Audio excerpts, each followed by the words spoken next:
여러분 오늘 말씀은 제가 신비의 문이라는 제목으로 함께 하나님의 말씀 나누도록 하겠습니다. 여러분 페루에 티티카카라는 호수가 있는데요. 여러분 이 호수 근처에는 아라무무루라고 불리는 암벽이 하나 있다고 합니다. 네.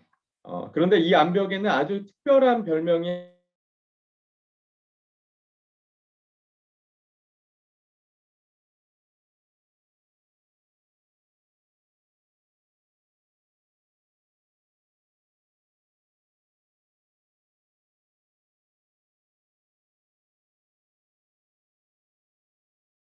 아주 반듯하게 이렇게 잘라서 깎아서 만든 것처럼 보이는데 여러분 그 크기가 높이가 7m, 너비가 7m 정도의 정사각형 모양으로 되어 있어서 마치 커다란 문을 연상케 하는 그런 모양인 것이죠. 여러분 바로 이런 모양인 것인데요. 이런 모양인 것인데요. 여러분 게다가 이 문의 하단 한 가운데는 사람 한 명만 딱 들어갈 수 있는 이 T자 모양의 공간이 있고요. 또 그 공간 한 가운데는 사람의 손만한 크기의 원형 홈이 이렇게 파져 있다라고 합니다. 여러분 이런 모양 때문에 이 아라무무르와 관련해서 전해 내려오는 전설이 하나 있는데요. 여러분 이 아라무무르라는 이 이름은 원래는 잉카 사원에 있었던 한 사제의 이름이었다라고 얘기하는 거예요. 여러분 그런데 이 잉카 제국의 스페인군이 이렇게 침략해 오자 이 아라무무르라는 이 사제가 이 화면에 보이는 사제가 이 비라쿠차라는 잉카의 신이 전해준 황금빛 태양 원반을 저 손에 들고 있는 저 원반을 가지고 도망쳤는데 저 원반을 암벽 한가운데 있는 그 원형 홈에 이렇게 끼워 넣으니까 순간 그 암벽 가운데 다른 차원으로 이동하는 문이 이렇게 열리면서 포털이 열리면서 이 사람이 그 공간으로 사라져 버렸다라는 것입니다. 이 암벽에는요, 이거 외에도 여러 가지 비슷한 신비한 이야기들이 이렇게 전해져 내려오기도 한다고 하는데요. 여러분, 우리 인간은 어떤 신비한 문에 대한 환상을 가지고 있는 부분들이 때때로 있는 것 같습니다. 여러분, 그래서 어떤 문을 열면 뭔가 새로운 세계가 등장할 것만 같고, 그래서 신비한 세계 가운데도 가게 될지도 모른다는 그런 환상을 가지고 있는 것이죠. 여러분 제 옆에도 문이 하나 있는데요. 이렇게 우리 지금 문이 있는데 왠지 저 문을 딱 열고 들어가면 뭔가 새로운 세계가 쫙 하고 펼쳐진다고 상상하면 여러분 너무나 재미있고 흥미진진하지 않을까 생각하는데요. 여러분 그래서 이러한 신비한 문들이 때로는 소설이나 영화의 한 소재로 종종 등장하기도 하죠. 뭐 나니아 연대기 같은 영화를 보면은 아이들이 이 옷장 문을 열고 나니아 세계 가운데 그런 환상의 세계 가운데 들어가는 그런 모습들도 나오는데요. 여러분은 혹시 문을 열었을 때 어떤 문을 열었을 때 어떤 장소로 가보고 싶으십니까? 이런 것도 한번 상상해 보시면 좀 재밌는 상상이 되지 않을까 싶은데요. 여러분, 근데 우리를 정말로 꿈과 신비의 세계로 이끌어가는 문이 있죠. 여러분 롯데월드가 아니고요. 롯데월드가 아니고 우리를 정말 신비로운 하나님 나라 가운데로 이끄는 문 바로 여기 나와 있는 성막 울타리에 있는 문이라고 할 수 있는데요. 여러분 보통 성막 뜰에 있는 문이라고 해서 뜰 문이라고도 부르기도 하는데요. 여러분 지난주에 말씀드렸던 것처럼 이 성막 뜰의 울타리는 한 2.5m 정도 높이로 되어 있어서요. 여러분 바깥에서는 이 성막 안을 그 누구도 들여다볼 수가 없는 그런 모습인 거죠. 그러니까 안에서 무슨 소리가 나는 것 같긴 한데 이래저래 들리는데 안이 보이지가 않는 거예요. 여러분 그러면 어떻게 느껴집니까? 뭔가 궁금하게 느껴지고 뭔가 신비로운 장소처럼 느낄 수 있는 것이죠. 여러분 게다가 이 울타리는 하얀색 세마포로 이렇게 둘러싸여 있었다고 했죠. 그렇다 보니까 더더욱이 이스라엘 백성들에게는 뭔가 범접할 수 없는 신비의 장소로 거룩한 장소로 그렇게 느껴지지 않았을까 하는데요. 여러분 그런데 이 성막 안으로 들어갈 수 있는 유일한 문이 바로 이 성막 문의 동쪽에 나 있는 이 성막 뜰 문이었다라는 것이죠. 이 뜰문을 열고 안으로 들어가면 여러분 이곳에 새로운 세계가 펼쳐지는 것입니다. 그렇죠? 여러분 문이라는 것은 참 중요합니다. 일반적으로 생각해도 문이라는 것은 참 중요하죠. 그래서 문은 두 가지 공간을 이렇게 이어주는 매개체가 되는데요. 이 두 가지 다른 분리된 공간을 이어주는 통로가 된다라는 것이죠. 여러분 생각해 보면요, 집 안과 집 밖은 정말 다른 공간입니다. 머릿속으로 한번 떠올려 보면요, 정말 너무나 다른 공간입니다. 다른 세계라고 할 수 있는 것이죠. 여러분 그런데 이 각각의 다른 두 공간을 이어주는 매개체가 바로 문이라는 것이죠. 여러분 성경은 예수 그리스도를 문이라고 이야기하고 있습니다. 그렇죠? 내가 문이니 누구든지 나로 말미암아 들어가면 구원을 받고 또는 들어가며 나오며 꼴을 얻으리라. 이렇게 이야기했죠. 여러분 예수님께서 이 두 가지 영역을 연결해 주는 매개체가 되신다는 거예요. 그렇죠? 여러분 어떤 영역을 연결해 주죠? 바로 하늘과 땅을 연결해 주는 하늘문. 여러분 하나님 나라와 세상 나라를 연결해 주는 문이 되셨다는 거예요. 그렇죠? 여러분 이런 관점에서 보면 예수님께서 우리의 문이 되신다는 것이 참 의미 있는 표현이 아닌가 생각하는데요. 여러분 그렇기 때문에 우리가 지금 보는 이 성막에 나오고 있는 이 문도 참 중요한 문이고요. 또 이전에 말씀드렸던 것처럼 그렇기 때문에 이 문을 이렇게 이쁘게 꾸며 놓은 이유가 있다라는 것이죠. 여러분 이스라엘 백성은 이 문을 통해서 새로운 세계 가운데로 나아가는 것입니다. 하나님 나라 가운데로 나아가는 것이죠. 여러분 이거 얼마나 흥분되고 기대되는 것입니까? 여러분 이런 의미에서 이 문이 성막에서 위치해 있던 장소 또한 의미가 있는 건데요. 여러분 성막문이 성막 울타리에 어디에 있다라고 말씀을 드렸죠? 북쪽, 남쪽, 동쪽, 서쪽 어디에 있었죠? 한번 손으로 한번 동쪽이면 오른손, 왼쪽이면 왼손, 동쪽, 그렇죠? 동쪽에 있었죠. 여러분 왜 동쪽에 있었을까요? 왜냐면은 아담과 하와가 에덴 동산에서 쫓겨나갈 때 바로 에덴 동산에 동쪽으로 쫓겨났기 때문에 그렇죠. 이 창세기 3장 가운데 말씀에 나오는데요. 여러분 그래서 이 성막 울타리에 있는 동쪽 문은 바로 에덴 동산으로의 회복을 의미한다는 것이죠. 그러니까 에덴 동산으로 다시 돌아가는 어떤 그런 문이라는 어떤 의미를 갖고 있는 것이죠. 여러분 그래서 이 중요한 이 성막문에 대해서 몇 가지만 더 나누도록 할 텐데요. 여러분 실은 성막문에는 기독교적 구원론에 대해서 이렇게 설명하는 이야기들이 있습니다.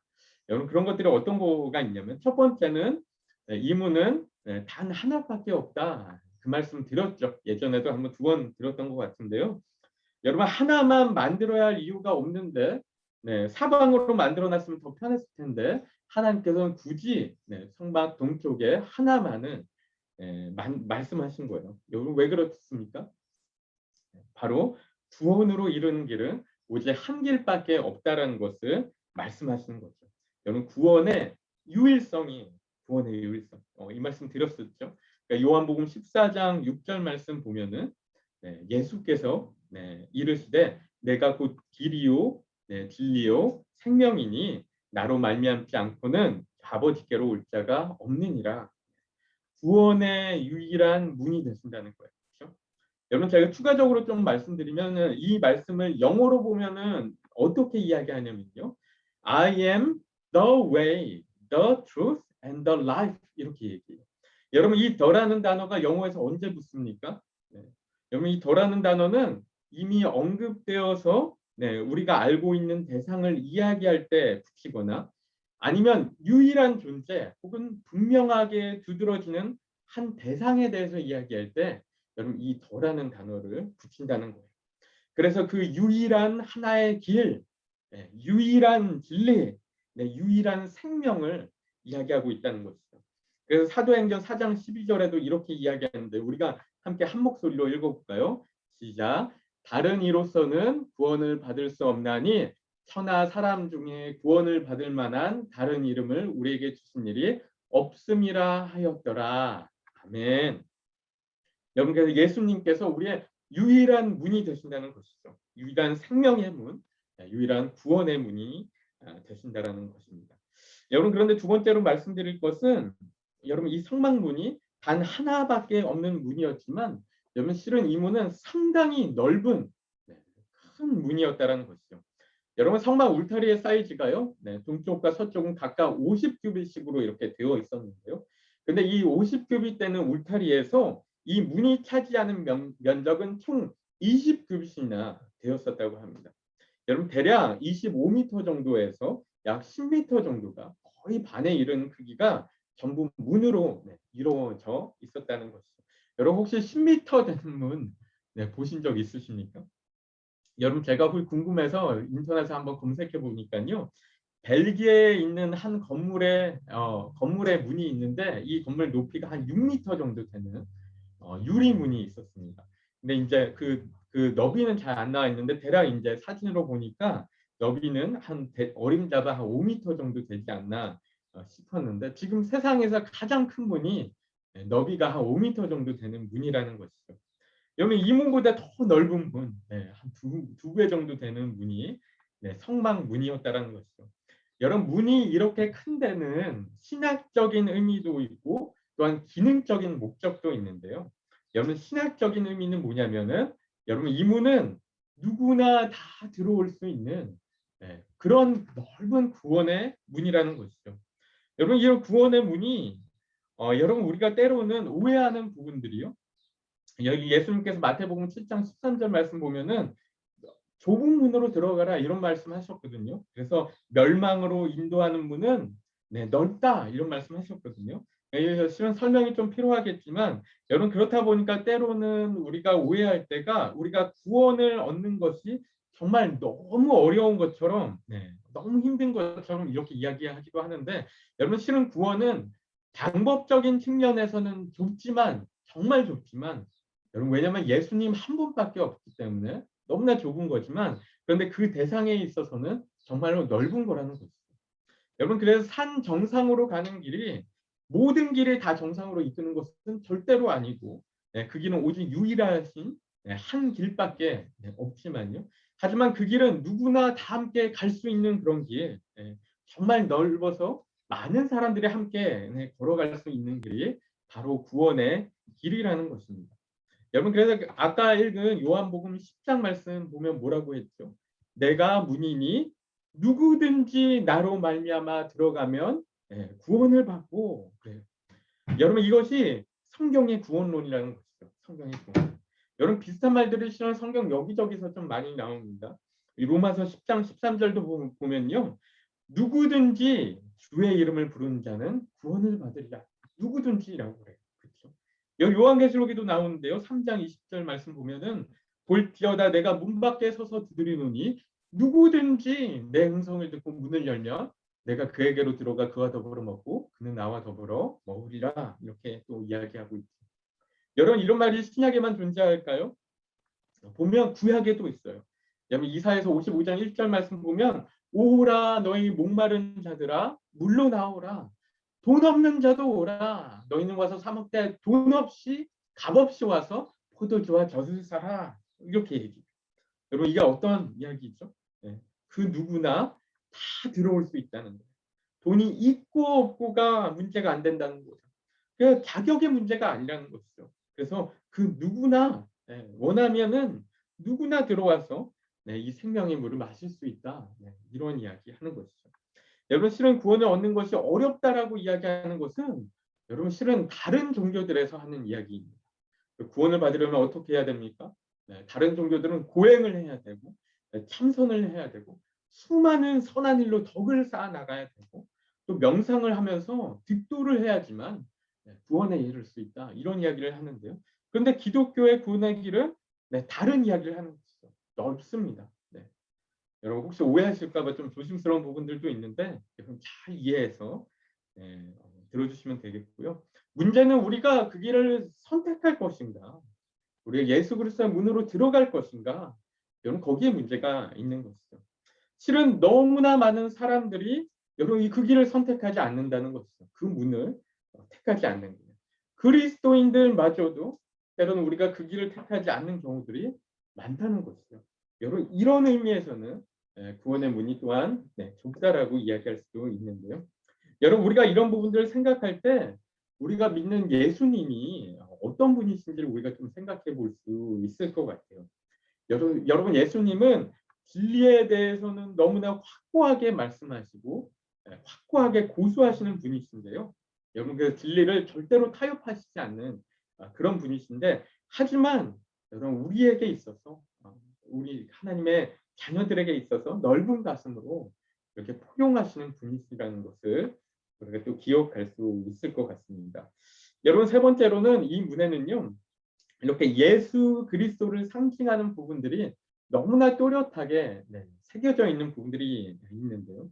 여러분 바로 이 문의 색깔에서 우리는 예수님을 생각해 볼 수 있죠. 여러분 출애굽기 27장 16절 말씀 우리 다시 한번 한 목소리로 읽어보겠습니다. 시작. 뜰 문을 위하여는 청색, 자색, 홍색슬과 가늘게 꼰 배실로 수놓아 짠 20규빗의 휘장이 있게 할지니 그 기둥이 내시오 받침이 내시며. 아멘. 이렇게 얘기하죠. 여기 성막문을 만들 때 이렇게 만들라는 거예요. 그래서 파란색과 자주색과 자주색은 보라색인데요. 빨간색 실하고 가늘게 꼰 배실 하얀색 실이죠. 이 네 가지 색실로 이렇게 함께 만들어서 짜서 휘장을 만들라는 것입니다. 여러분 이 네 가지 색깔이 다 예수님을 상징하는 의미가 있다라는 것이죠. 여러분 그래서 하나하나 좀 설명을 드리면요. 여러분 첫 번째로 파란색은 하늘을 상징하는 색인데요. 여러분 하늘은 또한 하나님을 상징하는 것이기도 하죠. 그래서 성경에서 하늘은 항상 하나님이 계신 곳을 의미한다고 볼 수가 있는데요. 여러분 그 요한복음 3장 13절 보면요. 뭐라고 이야기하고 있냐면은 하늘에서 내려온 자 곧 인자 외에는 하늘에 올라간 자가 없느니라. 이렇게 얘기합니다. 여러분 예수님이 바로 하나님이 계신 곳에서 왔다라는 거예요. 그렇죠? 그래서 성경에서 보면은 하나님의 음성이 이렇게 들릴 때도 있는데요. 하늘로부터 큰 음성이 있다. 이렇게 표현하는 것도 나오고 있죠. 그래서 이스라엘 사람들은요. 항상 하늘을 바라보며 늘 하나님을 생각하고 하나님 나라를 생각하고 했는데요. 여러분 그래서 특히 마태복음을 보면은 마태복음은 유대인들을 위해 쓴 이스라엘 사람들을 위해 쓴 복음서인데 유독 이 마태복음에서만 천국이라는 단어가 등장한다는 거예요. 하늘나라. 하늘나라를 이제 한자말로 천국이라고 했잖아요. 그래서 이 천국이라는 단어가 이 마태복음에서만 등장하고 다른 복음서에서는 하나도 나오지가 않는다라는 것이죠. 그래서 다른 복음서는 다 하나같이 하나님 나라라는 표현을 쓰는데 근데 유독 이 마태복음만이 천국, 하늘 나라라는 표현을 쓴다라는 것이죠. 그래서 이게 이 유대인들의 당시 어떤 사상들, 문화들을 염두에서 쓴 것이기 때문에 이런 표현을 쓴 것인데요. 여러분 그래서 성막문에 이 파란색이 쓰여졌다는 것은 바로 하늘에서 오실 그리스도를 예표하고 있는 그러니까 예수님의 하나님 되심을 의미하는 그런 예수님의 신성을 상징하고 있다는 것이죠. 여러분 두 번째로 자주색은 이 보라색이죠. 여러분 당시의 왕의 색깔입니다. 그 귀족의 색깔, 왕의 색깔이라고도 하는데요. 여러분 고대 세계에서 이 보라색은 동서양을 막론하고요. 황제, 권위, 명성, 존엄성 이런 것들을 나타내는 색이었다라고 합니다. 여러분 그래서 옛날 영화들 이렇게 보면은 이 보라색, 자주색 옷을 입고 있는 왕들이 종종 등장하는 것을 우리가 볼 수가 있는데요. 여러분 기록을 보면은 백제 왕도 이 자주색 옷을 이렇게 즐겨 입었다라는 기록이 또한 있다라고 합니다. 여러분 성경에서 보면은 예수님도 십자가에 이렇게 못 박히실 때 군인들이 이렇게 끌고 가서 예수님에게 자주색 옷을 입히고 조롱했다라는 그런 이야기도 나오죠. 여러분 그런데 자주색이 왜 왕의 색깔이었고 왜 귀족의 색깔이었냐면요. 여러분 그 이유는 당시에 보라색을 추출하는 과정이 정말 너무나 까다롭고 어려웠기 때문에 이 보라색을 가장 귀중하게 여겼기 때문이라고 하는 건데요. 제가 자료를 보니까요, 이 자주색은 이 보라색 달팽이의 분비물에서 채취했다고 합니다. 여러분 달팽이의 분비물에서 채취했다고 하면 여러분 이게 얼마나 어려웠겠어요. 그렇죠? 다른 색깔들은 다 뭐 조개에서 채취하거나 조개를 그냥 부셔서 채취하거나 뭐 벌레를 말려서 가루로 만들거나 하는데 이 보라색만큼은 보라색 달팽이의 분비물에서 채취하니까 정말 너무 까다롭고 어려운 어떤 그런 과정을 이렇게 지나가면서 얻었던 건데요. 그래서 실은 이 보라색이요 당시에 이 금보다도 더 비싼 색이었다, 비싼 거였다라는 어떤 이야기들도 있는데요. 여기 근데 이런 의문이 들 수도 있어요. 이 값비싼 재료들을 이스라엘이 도대체 어떻게 갖고 있었을까? 여러분 어떻게 갖고 있었을까요? 여러분 아십니까? 여러분 출애굽기 12장 보면요, 실은 그 답이 좀 나와 있는데요. 출애굽기 12장 35절부터 36절까지 말씀에 이런 말씀이 있어요. 우리 같이 읽어볼까요? 시작.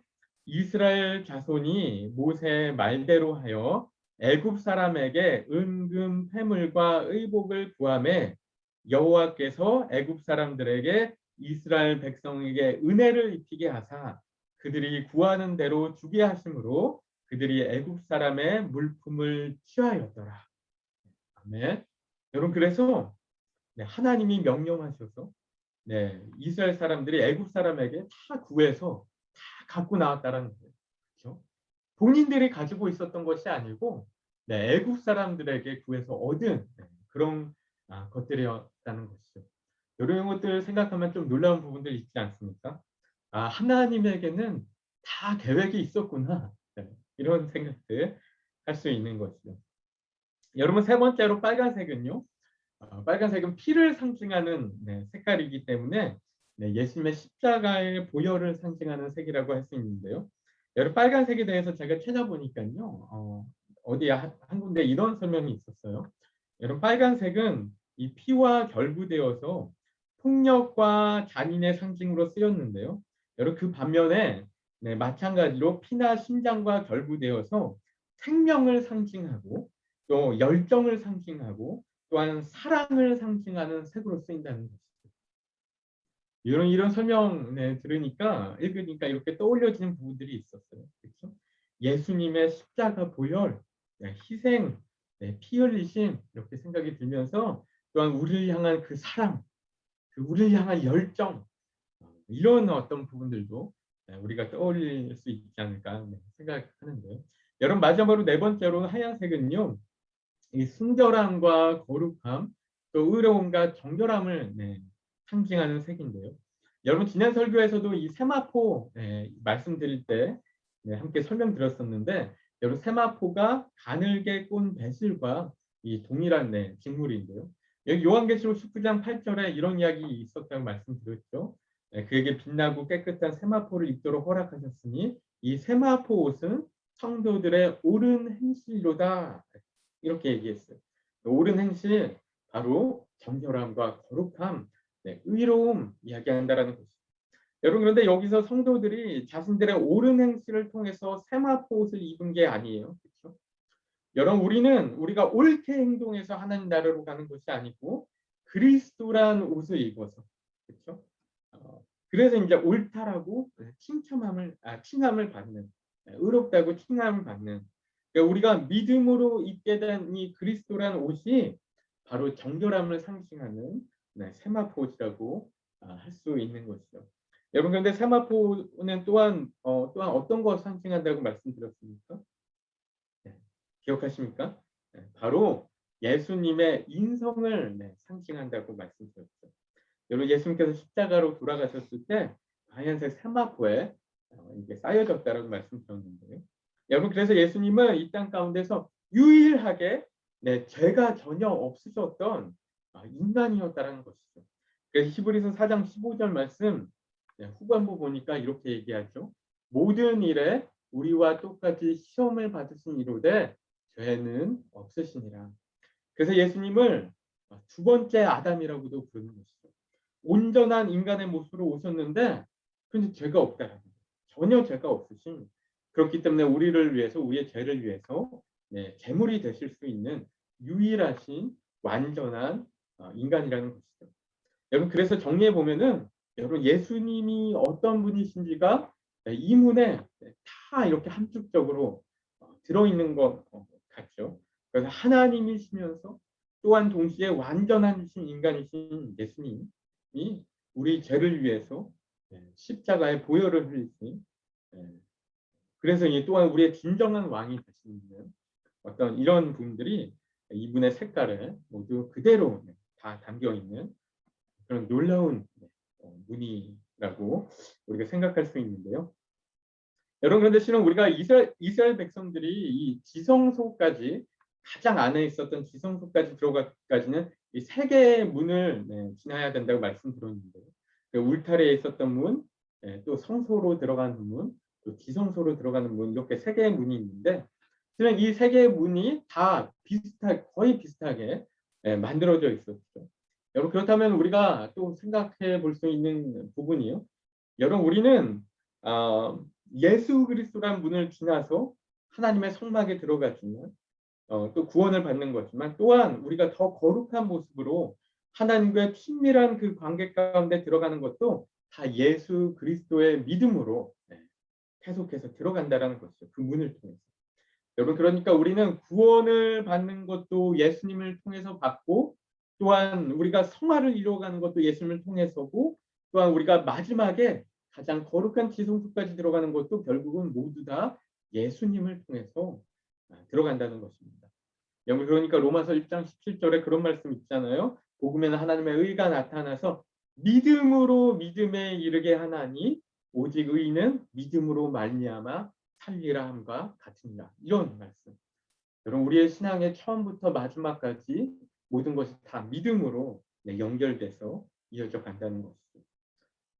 여러분, 제가 앞서서 이 울타리의 넓은 문이 갖고 있는 이 신학적인 의미에 대해서 말씀드렸는데요. 기능적인 목적도 있다고 말씀드렸죠. 그 말씀 안 드렸었는데 제가 일부러 마지막에 말씀드리려고 지금 안 드렸는데요. 여러분, 기능적인 목적은 무엇일까요? 왜 성막문이 넓었을까요?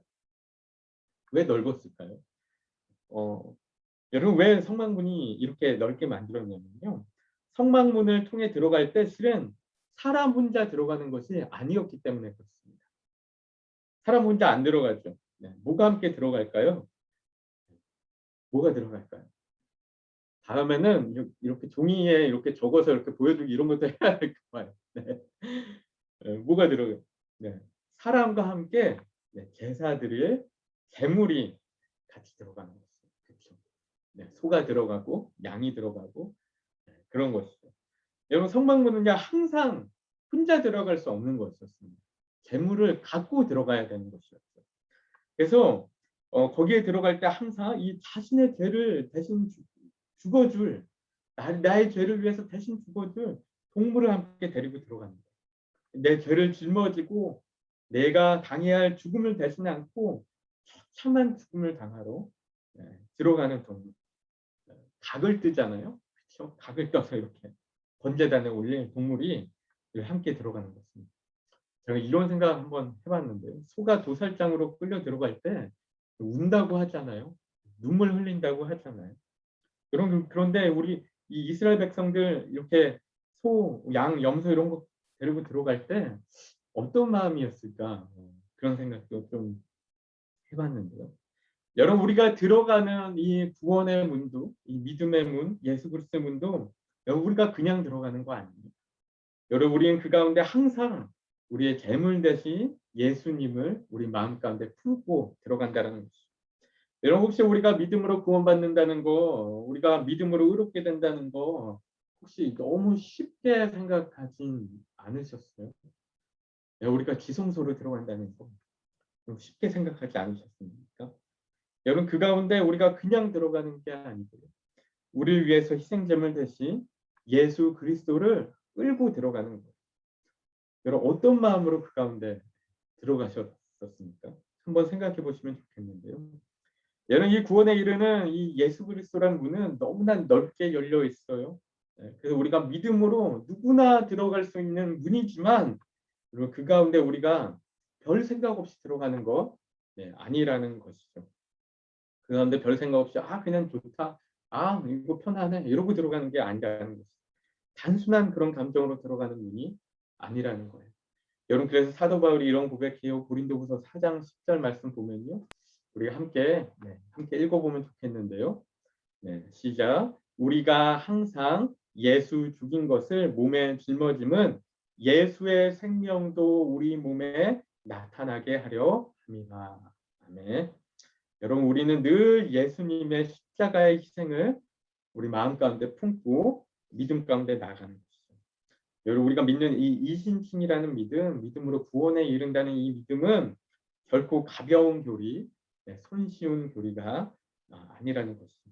여러분 그래서 우리 사랑하는 GCC 성도님들이요, 우리 이 믿음으로 늘 예수 그리스도와 함께 꿈과 신비의 나라인 하나님 나라 가운데 들어가시는 우리 모든 성도님들 되시기를 소망하며 축복합니다. 여러분 이 시간 가운데 우리 함께 기도하는 시간 갖기 원하는데요. 여러분 그 하나님 나라의 신비 여러분 알고 계십니까? 여러분 하나님 나라의 신비는요, 믿음의 문을 열고 들어간 이들만이 알고 또한 누릴 수 있는 것입니다. 여러분 우리가 이 새로운 세상 가운데로 들어가길 소망했으면 하는데요. 이 예수 그리스도라는 문을 열고 하나하나 열고 들어갈 때마다 여러분 새로운 은혜가 우리 가운데 임하고 하나님의 새로운 진리들을 깨닫고 그 안에서 더 자유롭고 더 행복하고 더 기쁜 삶, 하나님께 더 가까이 나가는 삶을 우리가 살게 될 줄로 믿습니다. 우리가 믿기로 결정하면 우리의 삶이 달라지는 것이죠. 믿음으로 나아가면 우리가 살아가는 세상이 달라지는 것입니다. 그럼 믿음으로 우리가 예수님의 십자가를 마음 가운데 품고 성막 안으로 들어가는 거예요. 여러분 그래서 우리가 함께 기도할 때 하나님 우리가 이 하나님의 나라를 온전히 누려가기를 소망합니다. 우리가 하나님 안으로 이 성소 안으로 더 깊이 들어갈수록 이 문을 우리가 열고 들어가는 예수님을 우리 마음 가운데 품고 들어가는 우리가 될 수 있도록 하나님 인도하여 주옵시고 또 우리 주위의 이웃들 위해서 함께 또 기도할 때 그들이 정말 믿음으로 이 성막문으로 들어갈 수 있도록 하나님 인도하여 주옵소서. 우리 함께 합심으로 기도하도록 하겠습니다.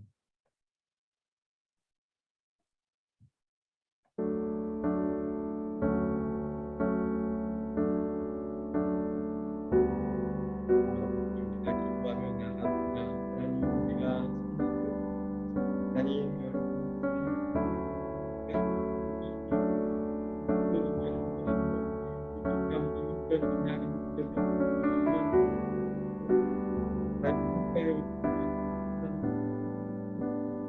하나님 아버지 예수 그리스도를 우리 마음 가운데 온전히 품고 들어갈 수 있도록 하나님 인도하여 주시고 이끌어 주시고 그러면서 하나님 그 주님 가운데 주님과 함께하는 온전히 누리는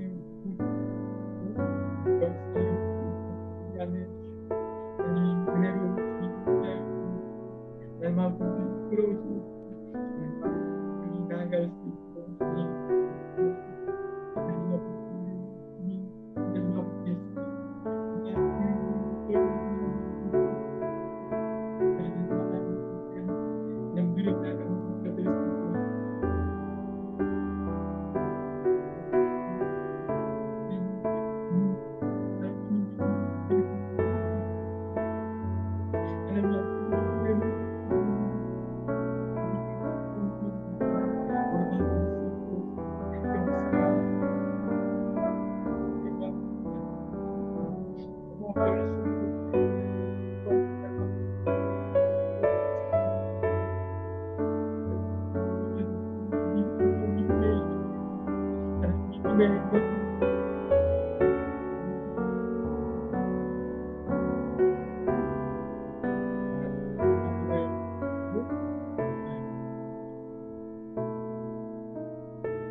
하나님 아버지 감사합니다. 우리 오늘 또 이렇게 새로운 환경 가운데 이렇게 서로의 얼굴을 보며 예배를 드리게 되었습니다. 하나님, 이 가운데 하나님의 은혜가 우리 가운데 있었는 줄로 믿습니다. 하나님, 주님, 우리의 문 되시는 주님, 우리가 이 문 가운데 들어가 하나님과 함께하는 그 놀라운 신비, 새로운 하나님 나라의 그 신비한 또한 행복이 가득한 환상이 가득한 그 세상 가운데 하나님 나라 가운데 온전히 살아가는 우리 모든 GCC 성도님들 될 수 있도록 인도하여 주시옵소서.